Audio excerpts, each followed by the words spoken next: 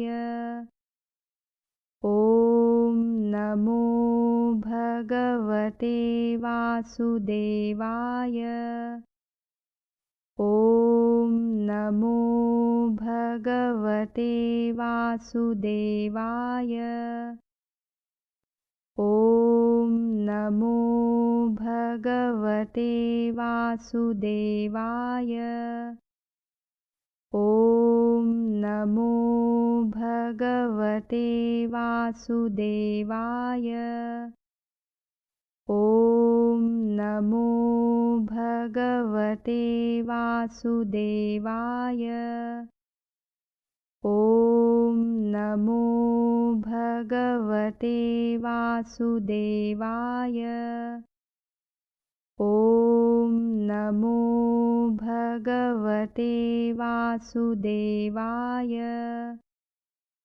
ॐ नमो भगवते वासुदेवाय। ॐ नमो भगवते वासुदेवाय। ॐ नमो भगवते वासुदेवाय। ॐ नमो भगवते वासुदेवाय। ॐ नमो भगवते वासुदेवाय।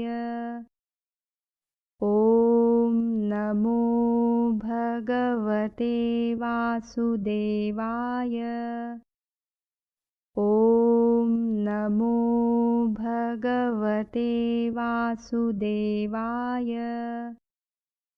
ॐ नमो भगवते वासुदेवाय। ॐ नमो भगवते वासुदेवाय। ॐ नमो भगवते वासुदेवाय। ॐ Dear seekers, you can remain with closed eyes. Those who came in between also, you can just contemplate deeper inside how you are feeling by mind, whether you are feeling calm, whether you are feeling disturbed, and then you can write on the chat how you feel, or if you have any question also you can ask.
So just wanted to share, dear seekers, that today is Monday, so Tuesday and Thursday we will also have the collective meditations, and this Wednesday we have our series of question and answers.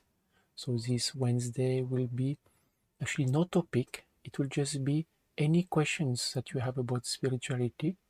And some of you, if you wish to come live on Zoom, it will be some studio live, So you can join and ask your questions live with video.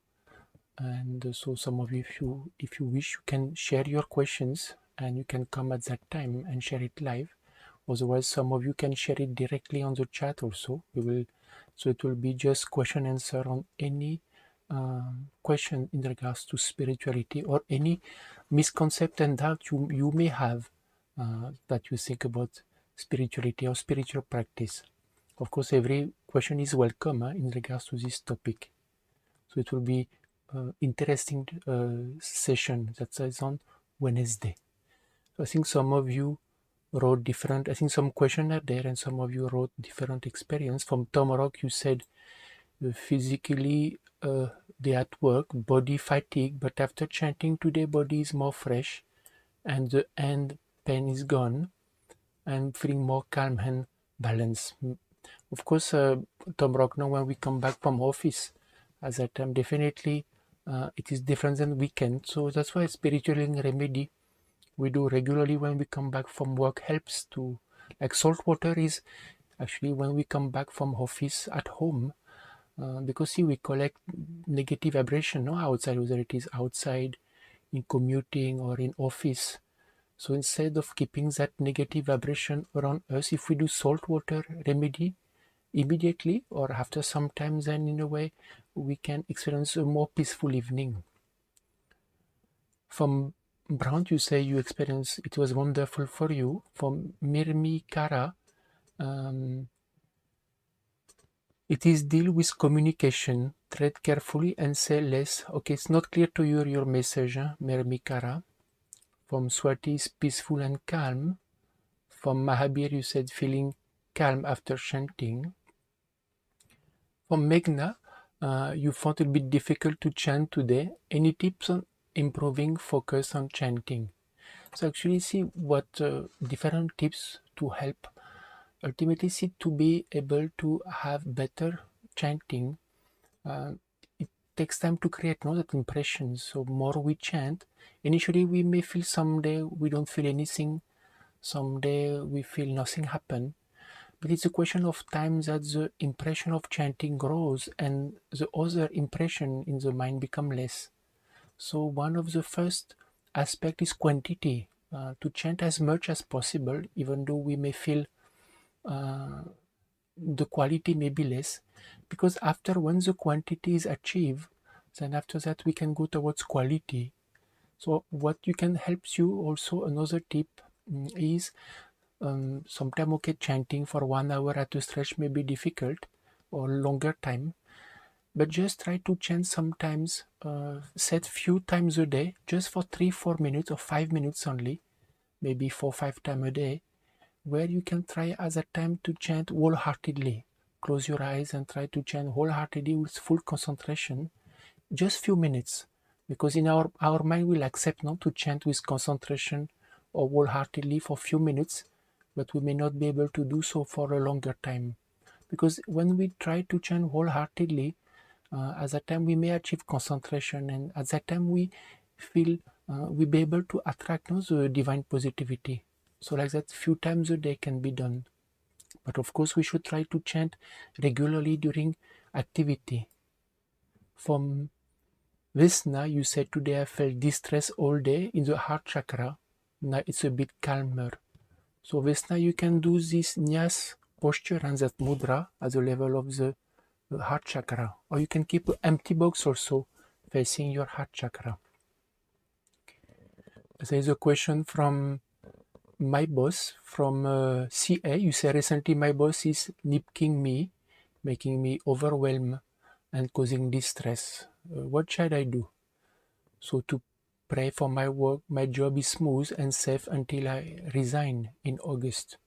So actually, CA, one thing is you can chanting now God's name will reduce the number of negative thoughts in the mind, and you can learn this auto-suggestion technique that helps to remain stable in such type of situation, that whenever I feel my boss is nitpicking me, I will remain calm and focus on chanting. So in a way you are able to remain stable even though you may be resigning, but there is still 3-4 months to go, no? Like at least 3 months to go for August.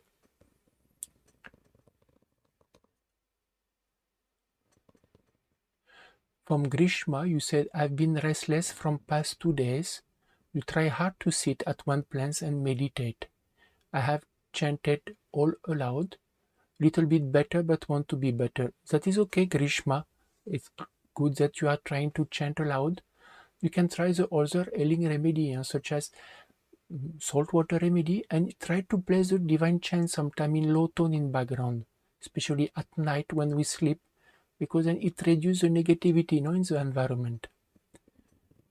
From past life, you feel calmer.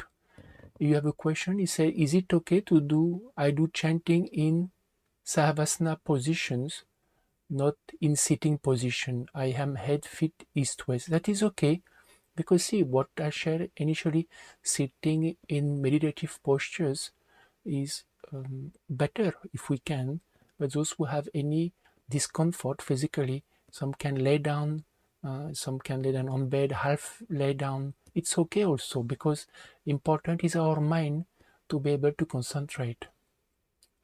Important, as you say, east-west is the best direction. If some of you cannot, due to the place where you are sit in west position, that's okay.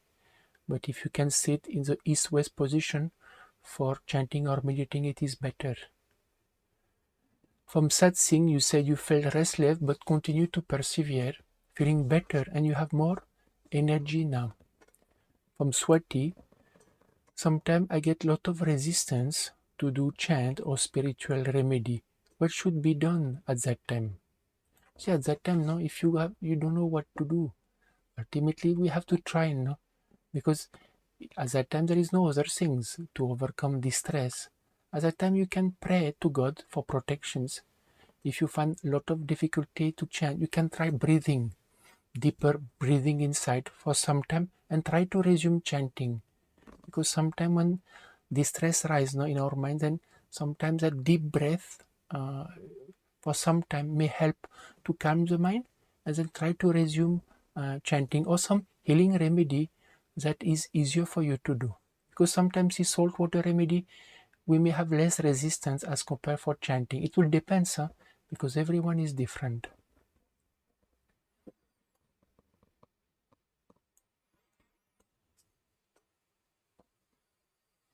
From CA, you say, can chanting also see past life? How can one see it? So actually we had a lecture, a live stream on the previous birth, on past life. And see, chanting is ultimately to help us not to grow spiritually. And seeing how past life, as we share, is not helpful from a spiritual standpoint. There is a reason why we don't remember past life. God did it purposefully. Otherwise, we will not understand so many past lives. And what, in a way, we are born again not to grow spiritually and go through destiny because we did some incorrect thing in our previous birth. So knowing it is not that important, and more important is actually we want to grow spiritually. So chanting is more important to actually not having thoughts or meditations. Meditation is also a tool that we don't want thoughts in our mind. We want to be in communion with God. From Mahabir, is chanting during work all day and sitting eyes closed like this same effect? You say, so is chanting during work? It's different, no, Mahabir, because see, at least you are able to chant at work is good, but you are in office, you are in a place where there is negativity, you can't concentrate fully. So it is not the same benefit. Definitely when we chant all day during activity, work, we achieve some level of benefit. So that's why if we can try to combine as much as possible chanting during activity or work, and also sit down with closed eyes, because at that time when we close eyes in a quiet place, our five senses are shut down in a way, and that's why we are able to in a way go deeper in concentrations. So of course those who are very busy working, taking care of home, family, sometimes less time are there. That's why you can try few minutes, some minutes to try to with closed eyes and concentrate. So if we can do the both, both, then we get more benefit, because chanting with concentration is important.